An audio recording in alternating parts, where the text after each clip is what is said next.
Long ago and far away among green pastures and woodlands, there once stood an old stone cottage.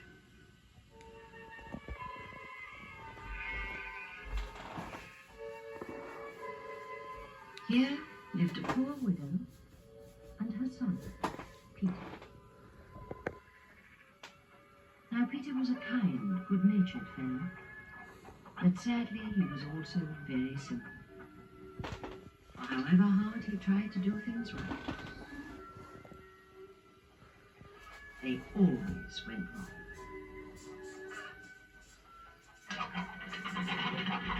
This made Peter very unhappy. He did so want to be clever and not clumsy, so that his mother could be proud of him. His mother loved Peter very dearly. She was always kind and patient with him.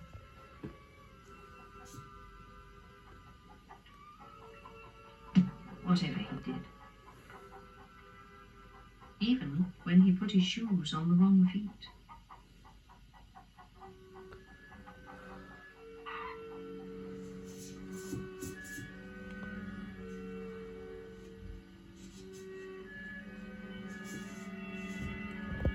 Time went by and Peter grew no smarter. He still did everything the wrong way around, however many times his mother showed him. His mother began to worry about who would look after him when she was gone.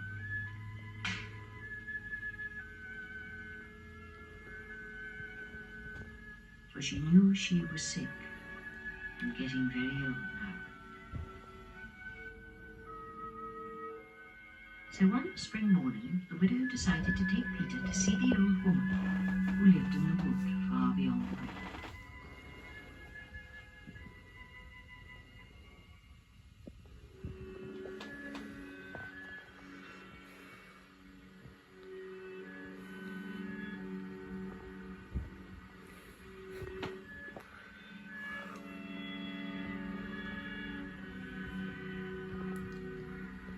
Many people came to the old woman for advice. Some said she was wise, others said she was a witch, but everyone was very frightened of her. It was the widow's great hope that the old woman would make Peter clever, so that at last he would be able to look after himself. The old woman had lived here for many, many years with only a bird and a cat for company.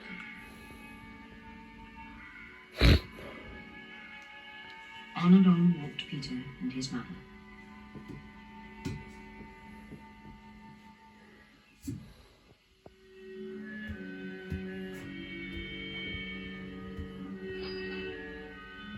Until they came, at last, to the old woman's cottage.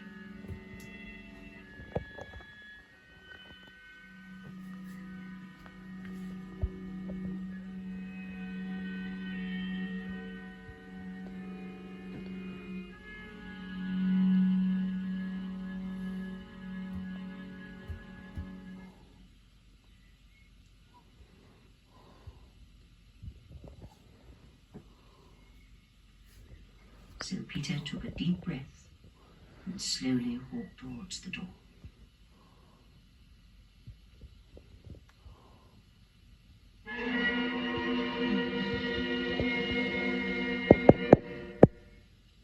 Inside the cottage, it was dark and gloomy.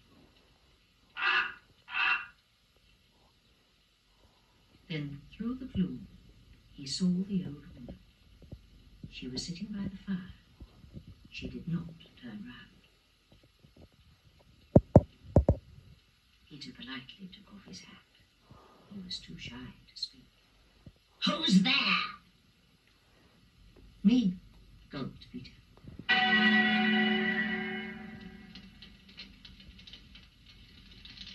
"Who's me?"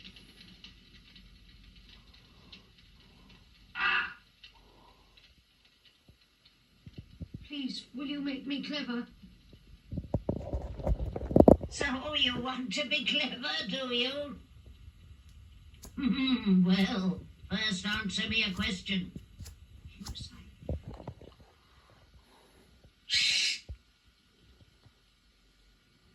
Tell me, what is it that runs without legs? Peter tried very hard. Hurry up! It's perfectly simple. Runs without feet. Runs without feet, thought Peter desperately. Oh, what could it be? Peter thought and thought and thought. He thought until his head ached, but still no answer came. Dear me, you really are stupid. I'm sorry, said Peter miserably. I am trying. But it was no good, for however hard he thought, Peter still did not know the answer. The old woman was silent. Peter so wished his mother was there. She would know what to do. At last, Peter could bear it no longer. I'm sorry, I don't know the answer, he said. And with that, he fled.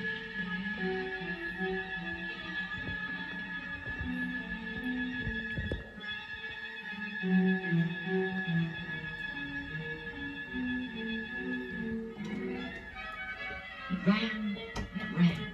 He had never been so frightened in his life.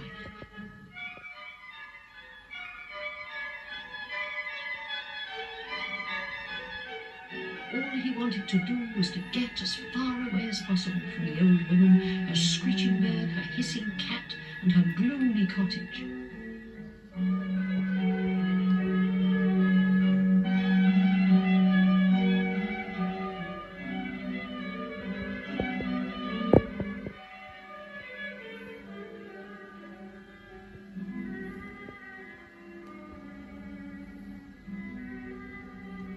Now he felt much safer, for he was close to home.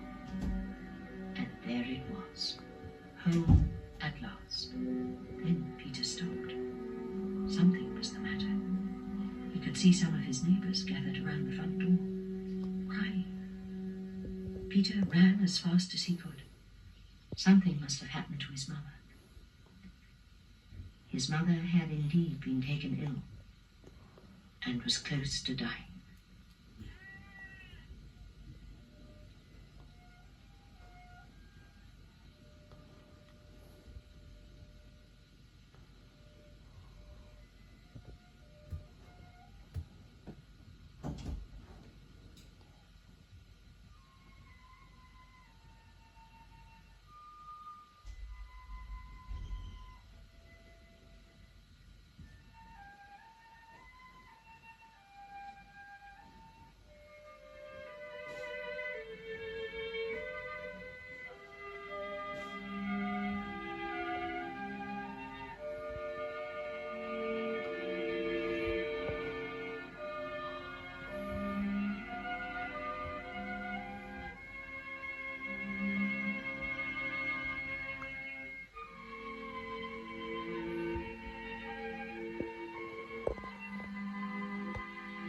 Now he was all alone. How would he manage? For the old woman hadn't made him clever at all. Then he knew he must return to the old woman's cottage and make his mother's wish come true.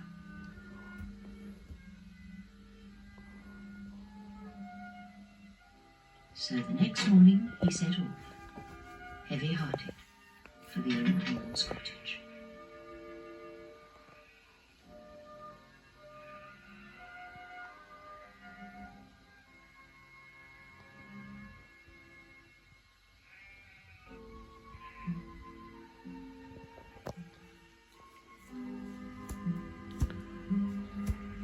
The closer Peter got, the more fearful he became, for he still had no answer to the old woman's question.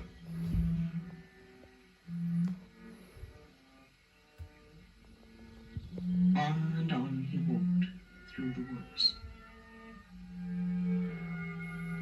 But when he came to the fork in the path, he couldn't remember if he should go right or left. Dear, he thought, I'm lost.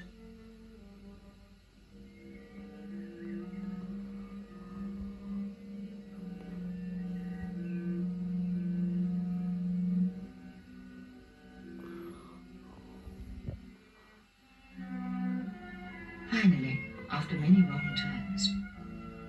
Peter came to the cottage.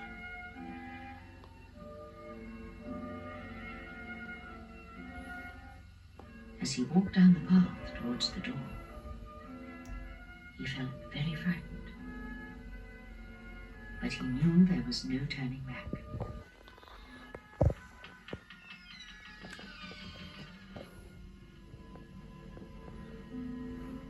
So you've come back.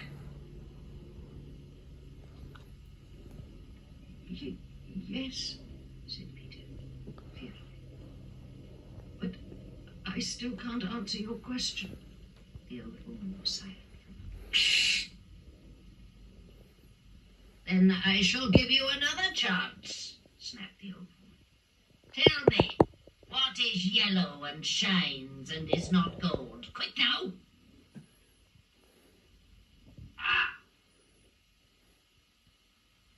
Peter thought very hard. Yellow shines, is not gold. What could it be? May I think on it a while? Peter asked timidly.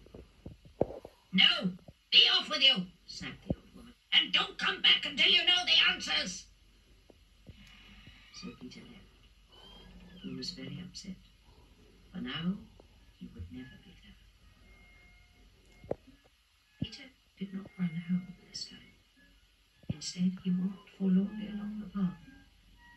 For now, there was no one for him to go home to.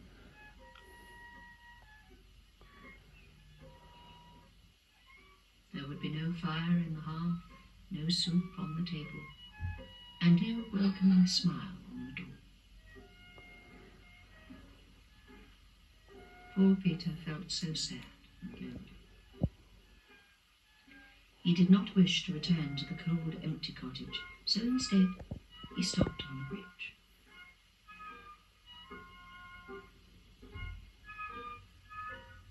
As he gazed into the water, he thought about the old woman's questions. I can't answer them, he thought, until I'm clever. But the old woman won't make me clever until I do. Oh, what was he going to do? Now he would be stupid forever. He was still wondering what to do when he felt something touch his arm. He turned, and there was the prettiest girl he had ever seen, and she was smiling at him. Peter just stared at her. Was he dreaming? The girl smiled and gently took his hand. But Peter wasn't dreaming. The young girl's name was Jenny, and she lived in a village not 5 miles off.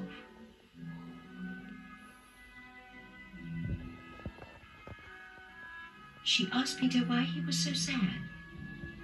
So Peter told her about his mother and how stupid he was.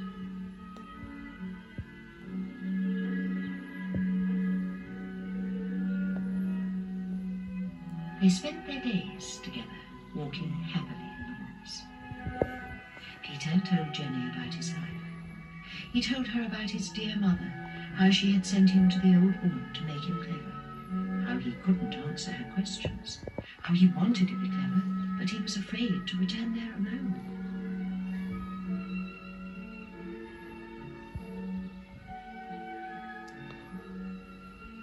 Jenny smiled and told him that she liked him just the way he was. But if he did still want to be clever, then she would happily go with him to the old woman's cottage. This made Peter very happy.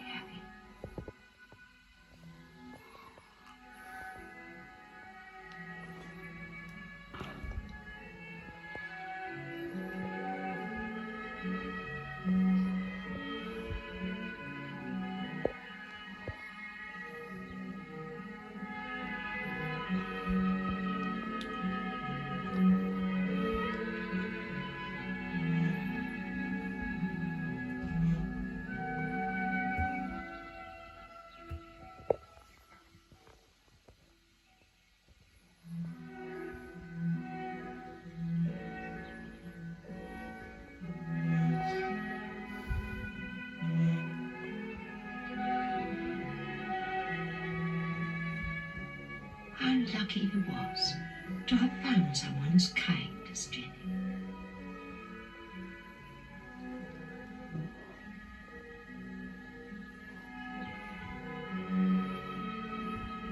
Oh, I'm so glad we met, smiled Peter, feeling much happier now. Then Jenny said, "Listen, I just had a wonderful idea." "What?" asked Peter.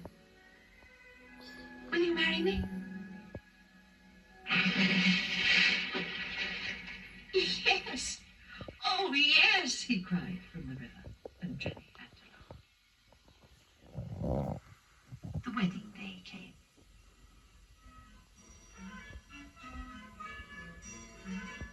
All the villagers came to the service. They were rather surprised that someone as bright as Jenny wanted to marry Peter, but they wished them well.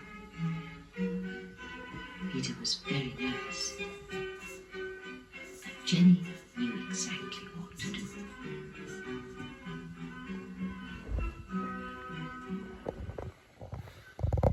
Peter and Jenny lived on very happily together. Jenny was the perfect wife for Peter, and Peter would do anything in the world for Jenny.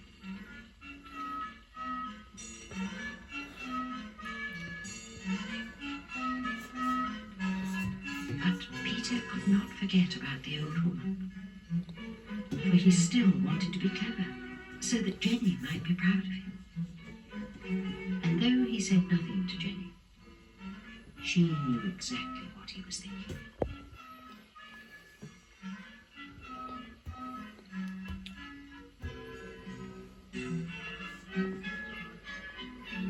One day, Jenny suggested to Peter that they visit the old woman. Peter agreed, very pleased. And as they walked through the wood towards the old woman's cottage, Peter felt quite brave and strong, with Jenny there beside him. Jenny laughed and talked as they walked along, and Peter had no time to feel fearful.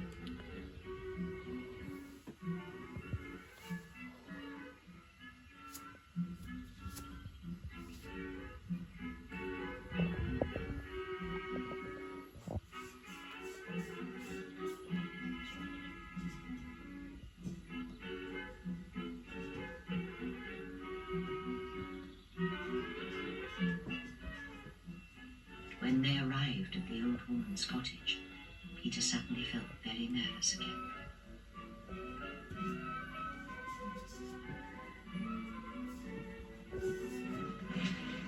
He even fell over his own feet. But Jenny was quite used to that by now. And they walked hand in hand towards the door.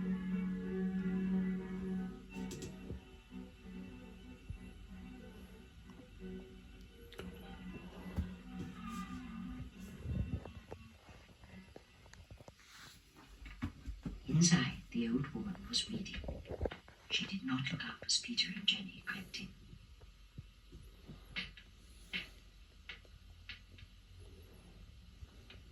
"Good day, old woman," said Peter politely. "It is I, Peter, with my new wife." So you still want to be clever, do you? Well, first you must answer my 3 questions. Tell me, what is it that runs without feet? Now Jenny knew the answer. "A river," said Peter loudly. The old woman didn't look up and snapped. And what is yellow and shines and is not gold? Again, Jenny whispered to Peter. "The sun," said Peter. And what has first no legs, then 2, then 4?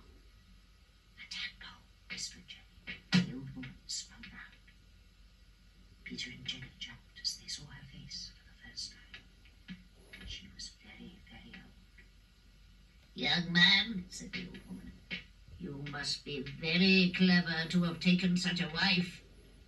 Be off with you. Be happy in your good fortune. You were no fool. Oh, thank you, said Peter, delighted. And Jenny gave him a big kiss as they left.